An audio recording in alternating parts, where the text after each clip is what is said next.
प्यारे बच्चों, आज 17/8/2020 गणित की क्लास में आपका स्वागत है। प्रश्नावली निर्देशांक ज्यामिति चल रही है। चैप्टर प्रश्नावली साधारण 3 त्रिभुज के क्षेत्रफल। तो उसके लिए सबसे पहले हमने त्रिभुज बनाया ABC, उसके निर्देशांक x1 y1 x2 y2 x3 y3।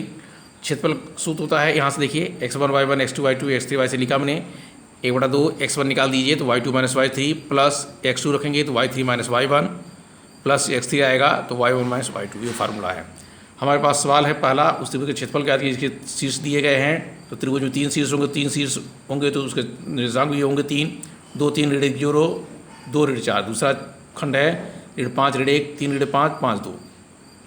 तो पहले का हल के देखिए, सबसे पहले हम लिखेंगे त्रिभुज के क्षेत्रफल। सूत्र लिखा है हमने यहाँ भी 1/2 x1 y2 - y3 plus x2 y3 - y1 plus x3 y1 - y2।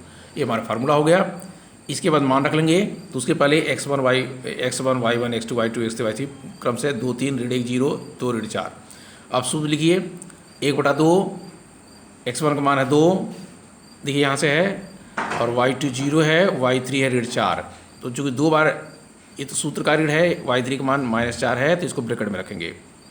फिर देखिए x2 है -1, y3 ऋण 4 यहाँ दिया हुआ है और y1 है 3। इस प्रकार x3 है, इसका मान 2, y1 है 3 और y2 है 0। मान रख दिया। फिर हल करिए 1/2, ये 2 आया, कोष खोलेंगे तो अंदर का चिन्ह बदल जाएगा, ऋण से प्लस हो गया। ये -1 हो गया, दोनों माइनस हैं 4 और 3, दोनों माइनस ऋण 7 हो गए, क्योंकि ऋण 4 ऋण 3 दोनों होगा, क्योंकि एक से ऋण 4 रुपया, एक से ऋण 3 रुपया मैंने कर्ज ले रहे हैं। 3 और 4 का 7 कर्ज हो गया। यहाँ 2 है, 3 में 0 घटेगा 3 आएगा। 2 ये है, 0 में 4 जोड़ेंगे 4 हो गया।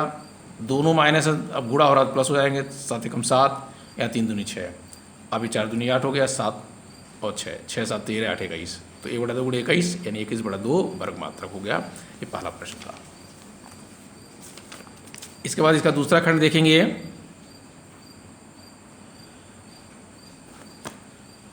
दूसरे खंड में भी आप x1 y1 लिख दें, x1 y1 x2 y2 और x3 y3 इसको लिख लीजिए।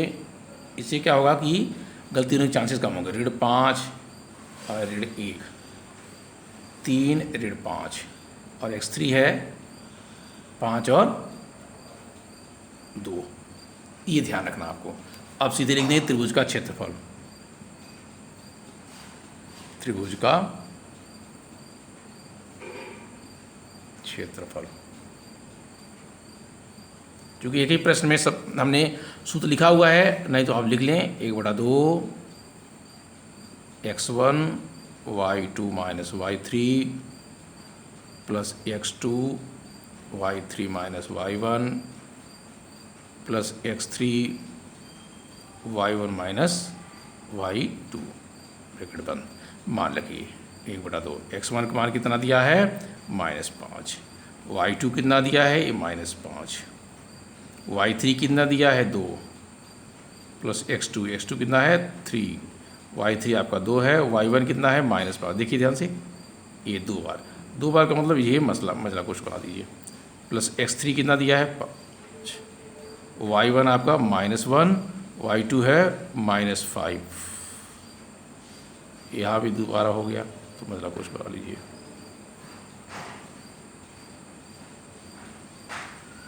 माने बच्चे कर लीजिए, x1 है -5, y2 है -5, y3 है 2, हो गया सही। x2 है 3, y3 है 2, y1 है माइनस, देखिए y1 है माइनस, देखिए लिखने गलती होगी -1। फिर है प्लस x3 हो गया 5, y1 हो गया -1 और y2 हो गया -5। इस प्रकार मान लिखने में कहीं मिसिंग होगी तो सवाल हमारा गलत हो जाएगा। तो -5 दोनों होंगे, जुड़ जाएंगे -7 प्लस 3 2 है, कोष के अंदर ऋण चिन्ह है तो प्लस हो जाएगा, प्लस 5 ये -1 है, कोष जुड़ेगा तो प्लस हो जाएगा। जब कोष खुलेगा तो अंदर का चिन्ह बदल जाता है। 1/2 उतना बदलता है जब कोष के बाहर माइनस चिन्ह हो। यहाँ देखिए दोनों को सीधे गुणा करें, दोनों माइनस हैं, समान चिन्ह है तो गुणनफल सदैव धनात्मक होगा। 5 × 7 = 35। यहाँ देखिए 3 और 2 में 1 जोड़ेंगे 3 प्लस 5, यानी देखिए 5 धनात्मक 1 ऋणात्मक, तो 5 में से 1 घट जाएगा, 4 आएगा। 1/2 ये होगा आपका 35, या 3 3 9 और 5 का 20। अब जोड़ लीजिए, 20 में 9 जोड़ेंगे तो 29, 29 में 5 जोड़ेंगे तो 34 और 30 हो गया 64। 64 में 1/2 पूरा कर देंगे आप तो हो जाएगा आपका 2 3 6, 2 दूनी 4 माने 32 वर्ग मात्रक। क्योंकि त्रिभुज है, क्षेत्रफल है, तो उसके लिए वर्ग लगाते हैं, तो वर्ग मात्रक या वर्ग इकाई इस प्रकार का आप लिख सकते हैं। ये त्रिभुज का क्षेत्रफल हो गया, कितना हो गया 32 वर्ग मात्रक, और इसके वाले पहले वाले का हो गया 21/2 वर्ग मात्रक। ये हमारे पहले प्रश्न हो गए। ठीक इसी प्रकार हम दूसरे प्रश्न को कर सकते हैं, लेकिन उसमें एक कंडीशन लिखा हुआ है कि निम्नलिखित में से प्रत्येक में k का मान ज्ञात कीजिए ताकि तीनों बिंदु समरेखी हों। तो उसका एक प्रश्न देखा जाए। दूसरा प्रश्न तो उसमें प्रश्न है निम्नलिखित में से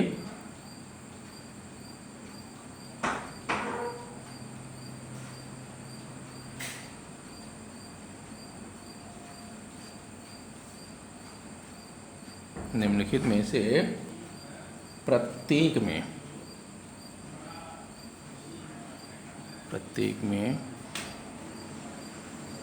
k का मान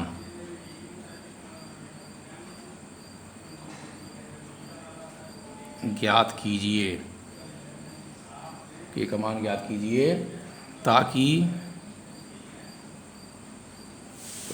तीनों बिंदु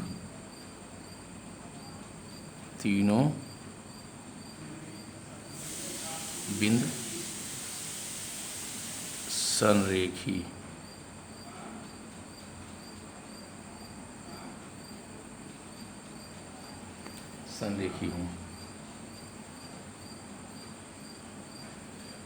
इसका पहला पार्ट है, निशान दिया है 7-2 5 1 3 के। सेकंड पार्ट है 8-1 के -4 2 -5। ये तीनों हैं। अब इनके हल देखेंगे कैसे कैसे होगा। पहला पार्ट ले लेंगे, प्रश्न लिख सकते हैं आप, दिया है आपको 7-2 5 1 3। प्रश्न कहता है कि संरेखी हैं, के का मान कहते ताकि बिंदु संरेखी हों। अब यहाँ देखिए संरेखी होने के लिए ये देखना है कि त्रिभुज का क्षेत्रफल 0 हो, अर्थात एक रेखा में जो होगा, एक संरेखी माने एक रेखा बनेगा, ABC तीनों एक रेखा, ABC तीनों एक रेखा में होंगे तो एक लाइन बन जाएगा। वरना कुछ भी यदि b का मान कुछ भी हो जाएगा तो हल्का चाहे छोटा हो जो बड़ा हो त्रिभुज बनेगा तो कुछ न कुछ उसका मान आएगा। लेकिन संरेखी का मतलब एक रेखा में हो, अर्थात त्रिभुज का क्षेत्रफल 0 होगा। इस प्रकार हम त्रिभुज का क्षेत्रफल निकालेंगे। संरेखी कंडीशन है जिसका मतलब बराबर 0 लिखेंगे और तो फिर हमारा मान ज्ञात हो जाएगा। इस प्रकार इस प्रश्न का हल होगा। तो अब यहाँ लिखेंगे आप त्रिभुज का क्षेत्रफल, त्रिभुज का क्षेत्रफल। सूत्र आपको याद है, हम बताते हैं 1/2 x1 y2 minus y3 plus x3 y3 minus y1 plus x2 अब plus x3 y1 minus y2। ये आपका त्रिभुज का क्षेत्रफल है। मान आपको पहले में रख लेना, मान हमने लिखा हुआ है, तो आप चाहें तो क्रमशः x1 y1 करके लिखें, x1 y1 x2 y2 x3 और y3 बराबर में तीनों मान लिख लीजिए। तो पहला लिखा है 7/2, अगला है 5 और 1 और यहाँ है 3 और k। बस मान रख लीजिए 1/2 x1 का मान कितना है 7, y2 कितना दिया है 1, y3 कितना दिया है k, प्लस x2 कितना दिया 5, y3 k माइनस y1 कितना है -2, मतलब कुछ, प्लस x3 कितना 3, y1 आपका -2, y2 कितना है 1, ऐसे 1/2 7, तो ये तो 1 माइनस के ही लिख दीजिए, छोड़ दीजिए। यहाँ देखिए 5, तो ये होगा k करेंगे +2 हो जाएगा, कोष्ठ के बाहर ऋण चिन्ह अंदर चिन्ह बदल जाएगा, +3, ये देखिए दोनों माइनस हैं, ऋण 2 ऋण 1 माने 1 से 2 रुपया कट जाए, 1 से 1 रुपया कट जाए तो -3 हो जाएगा। अब जरा यहाँ इनको हल कर दीजिए, 1/2, 7 का गुणा करेंगे इसमें 7 और 7 गुणा करेंगे 7k, यहाँ 5k हो जाएगा, 5 का k गुणा करेंगे 5 दूनी 10, और यहाँ 3 3 9 माइनस टाइप 9, अंक एक तरफ 1/2, देखिए यहाँ -7k + 5k बराबर -2k हो जाएगा, और 7 है धनात्मक, 10 धनात्मक है, तो एक साथ लिख सकते 7 धन 10 ऋण 9, 1/2 -2k, प्लस देखिए 17 में से 9 घटेगा 8 आएगा, +8।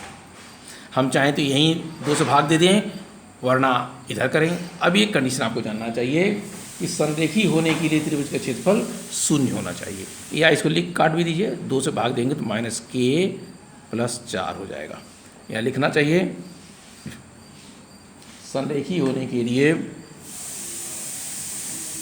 बिंदु संरेखी होने के लिए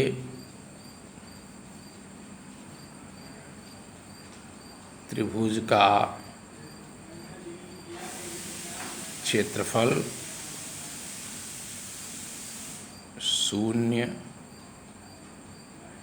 होना चाहिए। अब ये क्षेत्रफल निकल गया इसके हिसाब से -k + 5, तो ये 0 होना चाहिए, 0 बराबर -k + 4। अब पक्षांतर कर दीजिए, जब पक्षांतर करेंगे तो क्या होगा, k बराबर आएगा 4, ये हमारा निकल गया मान, k बराबर क्या निकल गया, क्या था, k बराबर 4। ऐसे इसका सेकंड पार्ट, वहाँ भी देखिए मान लिख लीजिए पहले, x1 y1 x2 y2 x3 y3, तो पहले तो उनको लिख लेंगे आप सेकंड पार्ट में 8 1, दूसरा होगा k -4, और तीसरा है 2 और ऋण 5, बस इंच बना लीजिए। इसका मान होगा 8 और इसका 1, x2 हो गया आपका k और y2 हो गया -4, x3 हो गया 2, y3 हो गया -5। तो आप लिख लें, चाहे साथ साथ चलें, पहले कंडीशन देखिए, कैसे लिख सकता हूँ मैं कि बिंदु, प्रश्न पूछा ही है, बिंदु संरेखी, बिंदु मान तीनों बिंदु दिया है, होने के लिए त्रिभुज का क्षेत्रफल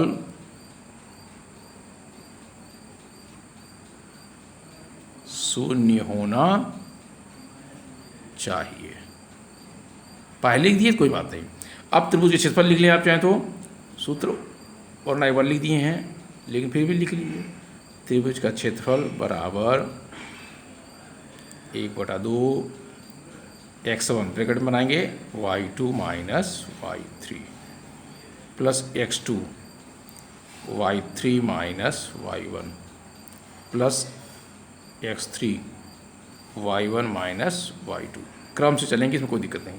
क्षेत्रफल 0 होना चाहिए, 0 लिख दीजिए, बराबर देखिए 1/2 मान लिखिए, x1 का मान कितना 8, y2 कितना दिया -4, y3 कितना दिया है -5। अब देखिए माइनस सूत्र का है, ये -5, तो ये मसला कोष्ठ बन जाएगा, प्लस x2 कितना दिया है देखिए k, y3 है -5, y1 कितना है 1, प्लस x3 कितना 2, y1 है 1, y2 कितना दिया है -4।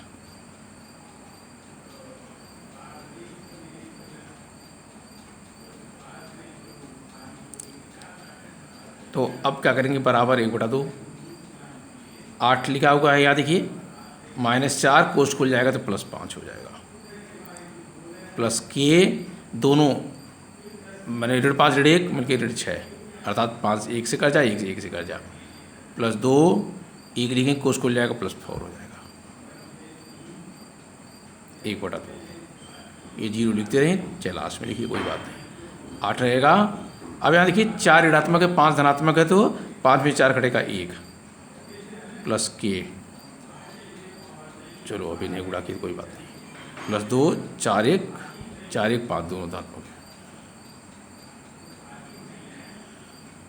8 एकम 8, या देखिए क्या होगा -6 के +5 दूनी 10। दोनों विकल्प है, चाहे हम इसको आधा करें, जैसे यहाँ भाग दे दिया मैंने, यहाँ भाग न दें तो 2 को गुणा यहाँ कर दें, यहाँ होगा ये तो -6 के, अब प्लस हो गया 18, 10 8 18 एक साथ हो गया। अब पक्षांतर कर दें, 6 की उधर जाएगा, माइनस से पॉजिटिव हो जाएगा, 6 के बराबर 18, तो के बराबर आएगा 18, 6 का भाग देंगे, के बराबर आएगा आपका 3। तो के का मान क्या निकल गया इसमें 3।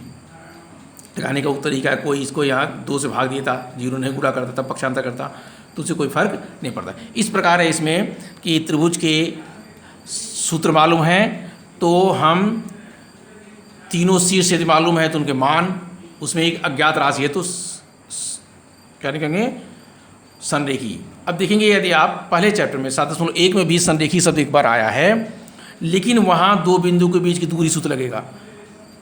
उसका कारण है 3 शीर्ष वहाँ भी दिए हैं, लेकिन वहाँ एक अज्ञात राशि नहीं है। ध्यान रखें, यदि इसका और नहीं समझ पाए तो एक जगह देखेंगे कि त्रिभुज के क्षेत्रफल कब सूत्र लगेगा। दोनों सवाल आपने सामने रख के देखेंगे। 7.1 में है प्रश्न, और यहाँ भी प्रश्न है संरेखी का। वहाँ 2 बिंदु के बीच की दूरी लगाया हुआ है, यहाँ त्रिभुज के क्षेत्रफल लगाया हुआ है। कारण है कि यदि एक जगह अज्ञात राशि है, जैसे यहाँ की आया है, तो त्रिभुज के क्षेत्रफल के सूत्र से लगेगा, और वहाँ तीनों मान दिया है तो 2 बिंदुओं के बीच की दूरी सूत्र लगेगा। ये जो है कैसे लगता रहेगा, आपके अभ्यास पे ये चीज़ समझ में आएगा जब प्रश्नों को 2 बार 4 बार 10 बार लगाएंगे। तो इस प्रकार आज इस बार